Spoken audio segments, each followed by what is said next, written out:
Bonjour. Alors, dans cette vidéo, je vais aborder un thème qui suit assez directement ma vidéo de présentation, parce qu'il va être en partie question de mon propre parcours, mais aussi une thématique qui va pouvoir revenir dans plusieurs autres vidéos que je pourrais faire à l'avenir, si du moins je continue cette série de vidéos, et a priori oui. C'est la question donc de comment pensent les gens de gauche, dont j'ai été moi-même, et ce qui peut expliquer quand même pas mal de choses sur l'attitude que les gens de gauche, les partis, les formations qu'ils représentent et qui construisent, peut avoir dans certains débats, comme par exemple la question du souverainisme ou leur position sur l'immigration, ou même leur position aussi sur l'économie et des tas d'autres sujets. Pourquoi j'en parle? Alors, donc, mon parcours, ça a été que j'ai été membre d'un parti très à gauche, le Parti communiste pour ne pas le nommer, dans les années 2000, j'en suis sorti au début des années 2010, après avoir fait une sorte de dérive nationaliste moi-même qui nous a amené vers les heures les plus sombres de l'histoire. Par contre j'ai toujours été souverainiste, même depuis une vingtaine d'années, et bon, je pense que c'était pas incompatible d'être souverainiste et membre d'un parti anticapitaliste, sauf que on se rend compte que très vite le débat sur le souverainisme tourne très vite court à gauche de la gauche, que les souverainistes de gauche en fait très souvent sont des individualités et rarement des grandes formations ou même des tendances majeures de partis politiques de gauche existants. Et donc en fait le débat sur le souverainisme en fait il a émergé surtout avec des gens de droite, à droite. Il est souvent concomitant du débat sur l'immigration, mais pas toujours, Des partis comme l'UPR ne veulent pas parler d'immigration par exemple. Mais ce qu'on retrouve souvent c'est que dès qu'il est question de souverainisme, les gens de gauche, même quand ils ont toutes les raisons de remettre en cause la mondialisation par leurs propres idées, ne veulent pas en venir aux solutions souverainistes pour la plupart, ne veulent pas avoir des positions dures sur les questions d'immigration, et bien sûr sur les questions d'immigration, en fait, très vite, ils en viennent à la condamnation morale au nom du racisme, ou même du fascisme, que sais-je encore, et la question qu'on peut se poser, c'est pourquoi est-ce que certains ne font pas preuve de plus de souplesse d'esprit, d'essayer de comprendre ce que pensent les gens de droite, ou même les gens qui ne sont pas à gauche, tout simplement, parce qu'en réalité, ce qu'on appelle la droite, c'est très souvent la non-gauche, purement et simplement. La droite n'a pas, elle, d'homogénéité, n'a pas la même homogénéité que peut avoir la gauche. Et donc, je vais essayer de comprendre en me basant sur mon expérience personnelle et ce que j'ai vu au sein de la gauche, et ce qu'on voit toujours, pourquoi les gens de gauche raisonnent comme ils le font et pourquoi ils se positionnent comme ils le font. Alors, bien sûr, on ne pourra pas avancer si on commence pas par poser une définition globale de ce que c'est que la gauche et de la droite. Alors, je vais y aller de façon très simple. Vous connaissez sans doute ce qu'on appelle le political compass, ou une petite cartographie politique qui circule sur internet avec une sorte de carré lui-même composé de 4 carrés, avec en haut à gauche un carré rouge-rose, en haut à droite un carré bleu plus ou moins bleu foncé, en bas à gauche un carré vert clair, et en bas à droite un carré jaune doré. En fait, ces 4 carrés représentent 4 positions politiques. La position rouge, c'est de gauche autoritaire, la position droite, de droite autoritaire, c'est le carré bleu, la position du carré vert, c'est gauche libertaire, et la position jaune, donc en bas à droite, c'est droite libérale, droite voire libertarienne, à savoir le minimum d'états possibles. Et donc en fait, en gros, les deux axes de ce political compass, c'est du haut vers le bas, c'est donc des positions les plus autoritaires vers les plus libérales en quelque sorte, et de la gauche vers la droite, c'est du plus grand interventionnisme de l'État dans l'économie vers le plus grand libéralisme politique. Bon, en fait, je pense que ces deux axes sont pas tout à fait exacts, même si la définition que j'ai donnée n'est pas si éloignée que ça. Je pense qu'en fait, il y a deux axes qui permettent de distinguer et de différencier les principales formes de gauche et de droite. Il y a la question donc de ce que j'appelle les barrières de la société, c'est-à-dire les interdits que la société fait peser sur certains éléments, certaines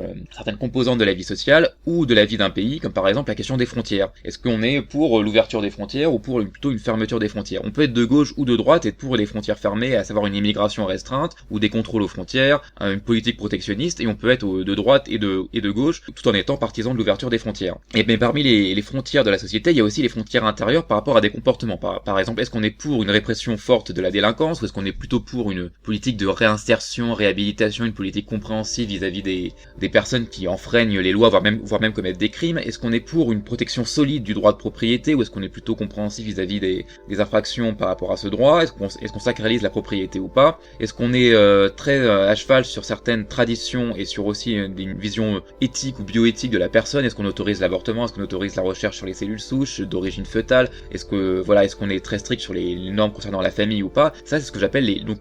limites de ce qui est admis ou pas dans la société, et de ce qu'on admet ou pas en provenance de l'extérieur géographique de la société, donc la question des frontières. Ça, c'est la question donc des frontières de la société, qui peut distinguer aussi bien une gauche, on va dire, autoritaire qu'une gauche libertaire, ou une droite autoritaire versus une droite libertaire ou libérale, voire libertarienne. Et puis il y a aussi la question donc de l'intervention de la collectivité au sens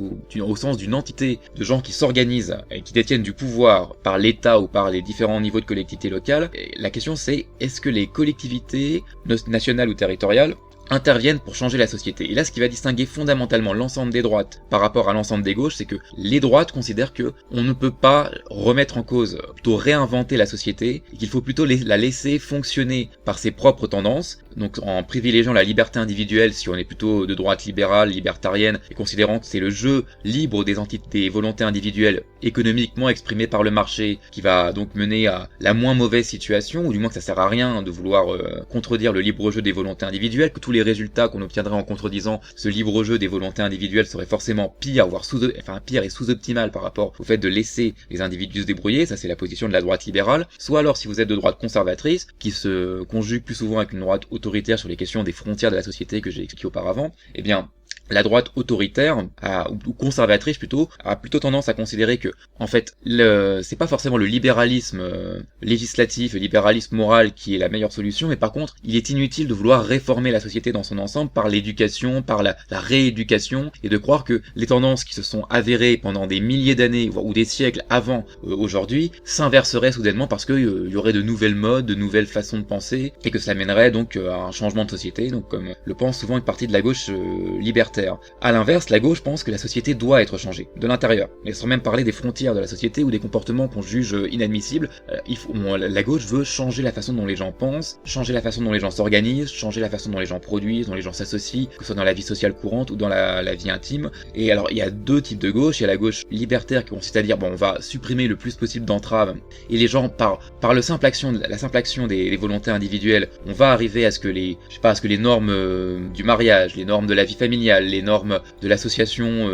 dans la production vont changer, la propriété sera remise en cause, le mariage monogame patriarcal entre guillemets sera remis en cause, et ça simplement parce que les gens vont le faire d'eux-mêmes. Et si ça marche pas spontanément, c'est parce que les gens n'ont pas été suffisamment éduqués. Dans ce cas-là, il faut répandre l'éducation, et l'éducation va changer la société. Ou alors il faut y aller par une forme de changement doux, par l'influence, par le biais des associations, par le biais de l'éducation, par le biais d'une forme de propagande via les médias, donc ce à quoi recourent souvent les gauches libérales en Europe ou aux États-Unis, et là c'est par le Parti démocrate aux États-Unis, donc en pensant qu'on peut changer la société par le biais de l'école, par le biais de la communication, mais pour ça il faut aussi avoir un minimum de contrôle sur la production médiatique et ne pas laisser trop de place aux ignobles conservateurs ou aux réactionnaires pour qu'ils puissent entraver les esprits et entraver l'évolution des esprits vers le progrès avec un grand P, et en leur diffusant de méchantes idées nauséabondes. Et puis il y a la gauche autoritaire qui elle considère que pour changer la société il faut y aller par des moyens beaucoup plus radicaux, puisque si on laisse par exemple les outils de production entre les mains du capital, eh bien le capital maintiendra toujours un ordre capitaliste, bourgeois, qui tendra à consolider son idéologie mi-libérale pour ce qui est du pouvoir des propriétaires d'user comme ils veulent de leur capital, de leurs revenus, et donc de pouvoir accroître et maintenir l'exploitation capitaliste selon les termes marxistes. Et si on laisse la bourgeoisie avoir la main sur les médias, elle continuera à maintenir son idéologie réactionnaire sur la société. Et d'ailleurs au passage, la gauche autoritaire n'est pas forcément très très libertaire sur les questions morales. Elle peut très bien considérer qu'une partie du libéralisme moral en fait ne fait que répandre une forme de dégénérescence, que ça cultive l'individualisme et donc que ça joue en faveur du capitalisme, et que donc en réalité être de gauche ne signifie pas forcément être partisan de la permissivité morale et de l'individualisme libertaire, plus laxiste qu'il soit. Voilà, c'est les différents grands types de gauche et de droite qui existent, qui distinguent fondamentalement la gauche et la droite en fait, et c'est là que je vais me focaliser sur le reste de la vidéo, même si ça fait déjà plus de 10 minutes que je parle. C'est que la gauche, libertaire ou autoritaire, pense que la société doit être changée. La droite, qu'elle soit conservatrice ou libérale, considère que il ne sert à rien de vouloir changer la société dans son ensemble, et qu'il vaut mieux la laisser évoluer par ses propres tendances, que ce soit par le jeu des actions individuelles ou par le fait des traditions, et que en gros le but de l'action politique ça doit être de maintenir des frontières nécessaires entre les comportements sociaux admissibles et ceux qui sont vraiment inadmissibles, c'est-à-dire par exemple le viol de la propriété privée pour un libéral c'est inadmissible, et avoir un contrôle plus ou moins fort des frontières, défendre le pays par rapport aux menaces extérieures, et ainsi de suite. La gauche pense que la société doit être globalement changée, la droite pense qu'il est vain de vouloir la changer dans l'ensemble. Ceci dit, il faut pas oublier que, dans l'absolu, personne n'est satisfait de l'état du monde tel qu'il est. Par exemple, je vais vous parler d'un mot que vous n'avez sans doute plus entendu depuis des années, qui est le mot altermondialiste, qui succédait lui-même à anti-mondialiste, un mot qu'on employait à la fin des années 90, début 2000, puis donc autour de gens comme les membres de l'association Attaque, puis un personnage qui a heureusement presque entièrement disparu de la scène politique, qui s'appelle José Bové, des gens qui considéraient que le monde était pas bien comme il faut, mais que eux voulaient aller vers plus de régulation de la mondialisation dans un sens d'intervention des États pour faire de la redistribution sociale à l'intérieur et entre les pays, notamment entre le nord riche et le pauvre. Enfin, voilà. Le problème du mot altermondialiste, c'est que tout le monde dans l'absolu pense que le monde n'est pas juste tel qu'il est, les libéraux pensent qu'il n'est pas assez libéral, les conservateurs pensent qu'il va trop à volo, les religieux pensent qu'il est trop incroyant, les communistes pensent qu'il est trop capitaliste, et ainsi de suite, et ainsi de suite. Au passage, quasiment personne ne pense que le monde n'est pas assez pollué, quasiment personne ne pense qu'il n'y a pas assez de crimes, personne ne pense qu'il n'y a pas assez de guerre, mais personne n'est satisfait avec le monde tel qu'il est. Les gens de gauche, eux, par contre, pensent qu'il est possible de faire évoluer la société dans son ensemble et même de programmer plus ou moins, que ce soit par des méthodes douces ou autoritaires comme je l'ai exposé auparavant. Les gauchistes pensent, les gens de gauche pensent qu'il est possible de faire évoluer la société selon une forme plus ou moins planifiée ou programmée. Alors, j'ai employé dans un lapsus le mot gauchiste au lieu de gens de gauche. Qu'est-ce que c'est qu'un gauchiste ? Pour moi, j'emploie une définition très personnelle du terme gauchiste. Gauchiste, c'est pas un mot flatteur. Faut savoir qu'au sein même du Parti communiste, et c'est sans doute le cas aujourd'hui, et ça l'était déjà il y a 10 ans, gauchiste, c'est pas un compliment. Un gauchiste, c'est quelqu'un qui agit sans discipline, qui veut tout de suite, qui ne comprend pas la nécessité de discipline du parti, et qui n'est pas capable de faire des compromis. Bon, ça c'est d'autres. S'il y a des gens qui sont au Parti communiste, qui ont été récemment, et qui, dans un passé pas trop éloigné, qui ont une définition un peu différente de moi du gauchisme, ils peuvent très bien la mettre en commentaire, ou sur YouTube ou sur Telegram. Mais pour ma part, ce que j'appelle gauchiste, c'est une personne qui a pour seul objectif de vouloir toujours prendre les positions les plus à gauche possible. Le gauchiste n'est intéressé par rien d'autre. Il faut être à gauche, toujours plus à gauche. Y compris si ces positions amènent à des conséquences négatives pour la société, pour le pays, peu importe. En fait, il s'en fout. La seule chose qu'il veut, c'est que lui, il puisse se dire « Je suis le plus à gauche possible. Personne ou presque n'est plus à gauche que moi tu crèves. » Alors ça, c'est une définition un peu caricaturale, mais faut voir ça comme une tendance, en fait. Après, non, heureusement pas tous gauchistes, mais les gens qui sont gauchistes le sont plus ou moins. Après, il y a des gens, quand ça devient vraiment trop caricatural, même la plupart des gauchistes s'aperçoivent du côté intenable de cette position. Un gauchiste, c'est quelqu'un qui considère par exemple qu'une réforme économique qui ne va pas assez à gauche, même si ça amenait à détruire les entreprises, par exemple quelqu'un qui considère qu'on n'augmente pas assez le SMIC, peu importe que ça détruise les emplois, quelqu'un qui considère qu'on n'augmente pas assez les impôts, même si ça faisait fuir des investisseurs, casser l'économie, peu importe, il faut aller toujours plus dans le sens de la gauche, toujours dans ce qui va le plus contrarier la droite, dans ce qui va le plus contrarier les capitalistes, etc. Un gauchiste, c'est ça, il ne cherche même pas à se demander est-ce que ce que je propose est bon pour le pays, mais plutôt est-ce que je suis bien assez à gauche. Voilà. Mais justement, je pense que je vais mettre fin à cette partie de l'allocution que je voulais faire et donc terminer cette vidéo qui sera donc une